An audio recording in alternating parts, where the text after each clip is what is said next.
تم اللہ کی عبادت ایسے کرو جیسے اللہ کو دیکھتے ہو، فَإِن لَّمْ تَكُن تَرَاهُ فَإِنَّهُ يَرَاكَ، اور اگر تم ایسے نہیں کر سکتے تو ایسے عبادت کرو جیسے اللہ تمہیں دیکھ رہا ہے۔ تو یہ جو پہلا مرتبہ ہے نا، ان تعبد اللہ کأنک تراہ، یہ تو نبوت کا اور صدیقیت کا منصب ہے، ہر بندہ ایسا نہیں کر سکتا۔ نبی علیہ الصلوۃ والسلام کی عبادت تو واقعی ایسی تھی کہ وہ تو معراج پہ اللہ تعالیٰ کا دیدار کر کے آئے تھے، تو ان کی عبادت ایسی تھی کہ جیسے اللہ کو دیکھ رہے ہوں۔ یا سیدنا صدیق اکبر لانو، جنہوں نے نبی علیہ الصلوۃ والسلام سے ایسی نسبت جوڑ لی تھی معیت کاملہ کی کہ ان کو اللہ نے وہ کیفیتیں دے دی تھیں۔ حدیث پاک میں ہے، ما صب اللہ فی صدری الا وقد سببتہ فی صدر ابی بکر، اللہ نے میرے سینے میں جو ڈالا ہے میں نے اسے ابو بکر کے سینے میں ڈال دیا ہے۔ تو یہ کیفیت تو ہے اس مقام کی، اور باقی ہم اور آپ جو ہیں، ہمارے لیے تو یہی کیفیت ہے کہ فَإِن لَّمْ تَكُن تَرَاهُ فَإِنَّهُ يَرَاكَ، ہم یہ مشق کریں کہ اللہ ہمیں دیکھ رہا ہے۔ اس لیے اکثر خانقاہوں میں آپ جائیں گے تو تعلیم دی جائے گی، بھئی اس کا خیال کرو کہ اللہ مجھے دیکھتا ہے۔ اسباق بھی کروائے جاتے ہیں، اللہ حاضری، اللہ ناظری، اللہ معی، تو اللہ تعالی ہمیں دیکھ رہا ہے، یہ کامل یقین دلوں میں بیٹھ جائے۔ ذکر کا بھی بنیادی مقصد یہی ہوتا ہے کہ ایسا یقین بیٹھ جائے کہ اللہ تعالی ہمیں دیکھتا ہے، پھر ہم گناہ نہ کریں۔ جس بندے کو عبادت کی یہ کیفیت نصیب ہو جائے کہ اللہ دیکھتا ہے اور وہ اللہ تعالی کی وجہ سے گناہوں کو چھوڑ دے، ایسا بندہ سچی توبہ کرنے والا ہوتا ہے اور یہ اللہ کا محبوب ہوتا ہے۔ فرمایا ان اللہ یحب التوابین، اللہ تعالیٰ توبہ کرنے والوں سے محبت فرماتے ہیں۔ یہ بندہ اللہ کا محبوب بن جاتا ہے جو سب گناہوں کو چھوڑ دیتا ہے، اور یہی اصل ذاکر ہوتا ہے۔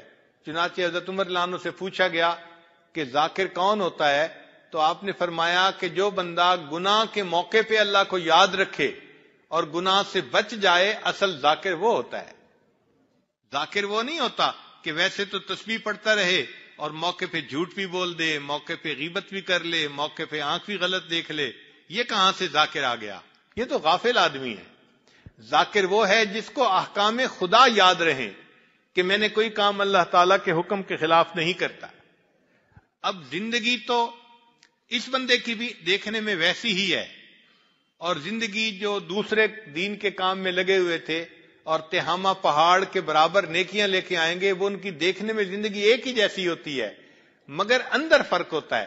ایک چھپے گناہوں سے بچتا ہے، دوسرا گناہوں سے نہیں بچتا، اس لیے بہت فرق ہو جاتا ہے۔ اسی کو علامہ اقبال نے کہا، الفاظ و معانی میں تفاوت نہیں لیکن، الفاظ و معانی میں تفاوت نہیں لیکن ملا کی اذاں اور ہے، الفاظ و معانی میں تفاوت نہیں لیکن ملا کی اذاں اور، مجاہد کی اذاں اور، پرواز ہے دونوں کی اسی ایک فضا میں، کرگس کا جہاں اور ہے شاہی کا جہاں اور۔ تو وہ لوگ جو چھپے گناہ کرتے ہیں وہ کرگس کی پرواز کرنے والے، اور جو 100% گناہوں سے بچ جاتے ہیں یہ شاہی کی پرواز کرنے والے لوگ ہیں۔ یہ لوگ ہیں جن کو اللہ تعالیٰ سے سچی محبت ہوتی ہے۔ ہر کے عاشق شد جمال ذات را، اوست سید جملہ موجودات را، ہر وہ بندہ جو اللہ تعالیٰ کی ذات کا عاشق بن جاتا ہے وہ باقی تمام موجودات کا سردار بن جاتا ہے۔ اس کو مقام تسخیر کہتے ہیں کہ دیکھنے میں یہ بندہ ہوتا ہے مگر اللہ تعالیٰ اس کو مقام تسخیر عطا فرما دیتے ہیں۔ اللہ تعالیٰ کا حکم اس بندے کے جسم پہ چلتا ہے اور پھر اس بندے کا حکم آگے مخلوق پہ چلتا ہے۔ سیدنا عمر رضی اللہ تعالیٰ عنہ کی مبارک زندگی کو دیکھ لیں، ان کا حکم زمین، آگ، ہوا اور پانی ہر چیز پہ چلتا تھا۔ چنانچہ کتابوں میں لکھا ہے کہ ایک دفعہ زلزلہ آیا تو سیدنا عمر رضی اللہ عنہ نے زمین پہ پاؤں مارا اور پاؤں مار کے کہا کہ اے زمین تو کیوں ہلتی ہے؟ کیا عمر نے تیرے اوپر عدل قائم نہیں کیا؟ اور یہ کہنے پر زمین کا زلزلہ ختم ہو جاتا ہے۔ تو زمین نے ان کا حکم مانا۔ ایک مرتبہ منبر پہ کھڑے ہوئے فرمایا یا ساریۃ الجبل، اور ان کا یہ پیغام ہوا نے سینکڑوں میلوں دور تک پہنچا دیا، تو ہوا نے ان کا حکم مانا۔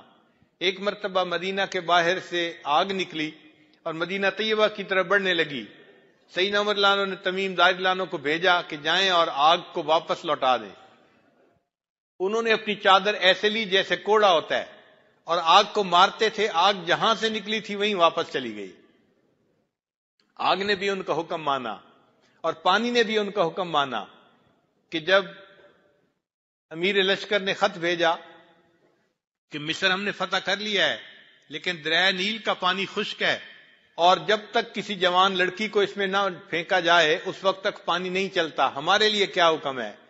تو سیدنا عمر لانو نے ایک کاغذ کے پرزے پر لکھ کر دیا، اے دریائے نیل، اگر تو اپنی مرضی سے چلتا ہے تو نہ چل، اور اگر اللہ تعالیٰ کی مرضی سے چلتا ہے تو امیر المومنین تجھے حکم دیتے ہیں کہ تو چل.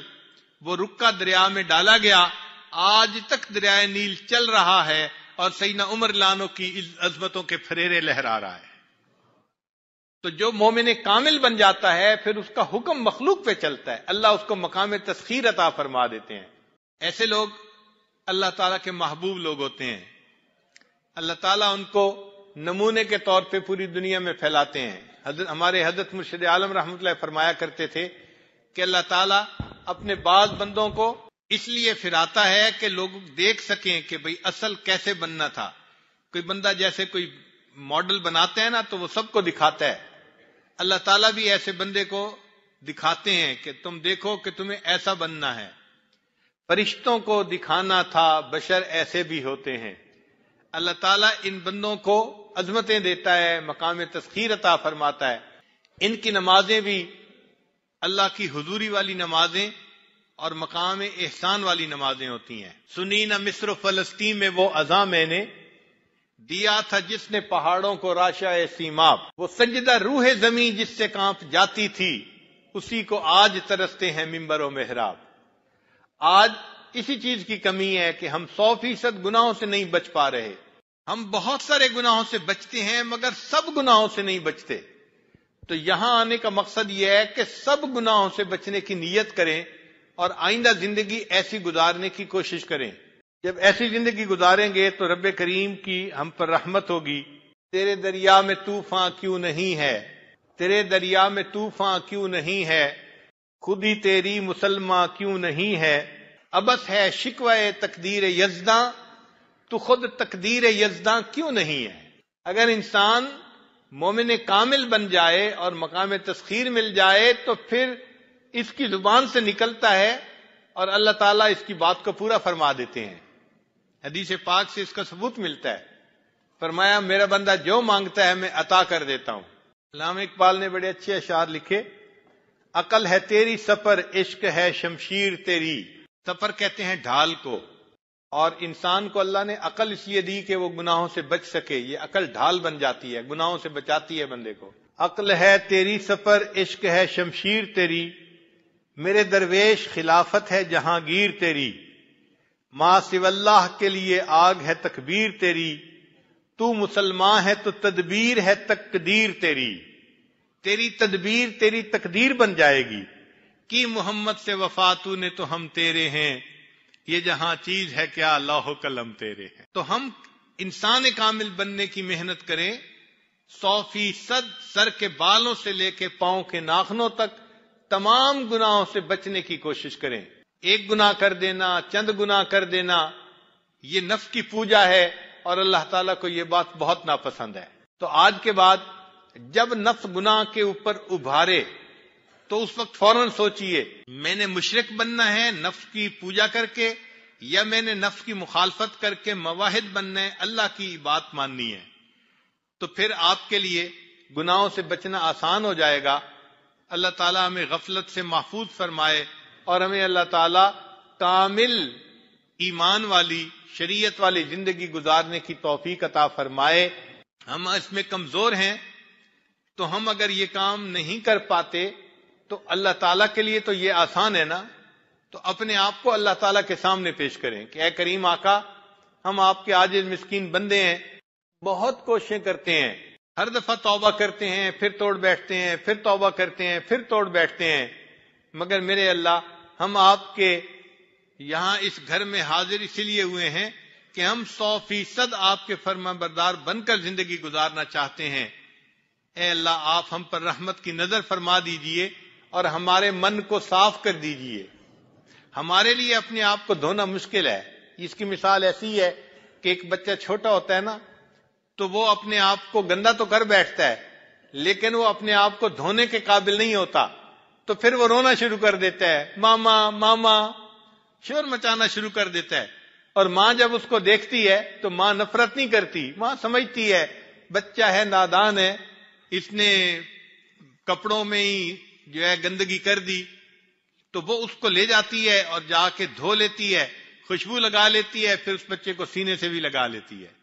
تو اسی طرح ہم گناہ کر بیٹھتے ہیں تو ہم کم از کم اللہ اللہ اللہ اللہ کو پکاریں تو صحیح نا، کبھی تہجد پڑھ کے، کبھی نماز پڑھ کے، کبھی تلاوت کر کے کہ اے کریم آقا ہم پر رحمت کی نظر فرما دیجئے۔ ہمارے لیے ستھرا ہونا مشکل ہے، آپ کے لیے تو ستھرا کرنا آسان ہے، آپ کی ایک رحمت کی نظر ہوگی اور بیڑا پار ہو جائے گا۔ اور ویسے بھی قرآن مجید میں اللہ تعالیٰ ارشاد فرماتے ہیں وَلَوْلَا فَضْلُ اللَّهِ عَلَيْكُمْ وَرَحْمَتُهُ مَا زَكَا مِنْكُمْ مِنْ أَحَدٍ أَبَدًا، اگر اللہ کا فضل اور اللہ کی رحمت تمہارے اوپر نہ ہوتی تم میں سے کوئی بندہ کبھی بھی ستھرا نہ ہو سکتا، وَلَٰكِنَّ اللَّهَ يُزَكِّي مَن يَشَاءُ، اللہ جس کو چاہتے ہیں ستھرا کر دیتے ہیں۔ تو جب اللہ ہی نے ستھرا کرنا ہے تو مطلب یہ ہے کہ ہم اللہ کا دروازہ کھٹکھٹائیں، اللہ کی بارگاہ میں عاجزی کریں، روئیں دھوئیں، معافی مانگیں، اے اللہ ہم نے زندگی گناہوں میں گزار دی، اب تو بال بھی سفید ہو گئے، اے کریم آقا اب تو اس نفس کی زندگی سے جان چھڑا دیجئے، اب تو ہمیں اپنا بندہ بنا لیجئے۔ انشاءاللہ جب ہم یہ دعائیں کریں گے اور اللہ تعالیٰ سے مانگیں گے تو اللہ تعالیٰ کی رحمت کی نظر ہوگی اور اللہ تعالیٰ ہمارے لیے پوری شریعت کے مطابق زندگی گزارنا آسان فرما دیں گے۔ اللہ تعالیٰ ہمیں مقام احسان والی زندگی نصیب فرمائے۔ ان تعبد اللہ کأنک تراہ فإن لم تکن تراہ فإنہ یراک، اسی کا نام تصوف ہے اور یہی انسان بننے کی محنت ہے۔ اللہ تعالیٰ ہمیں ایسا بن کر زندگی گزارنے کی توفیق عطا فرما دے۔ وآخر دعوانا ان الحمد للہ رب العالمین۔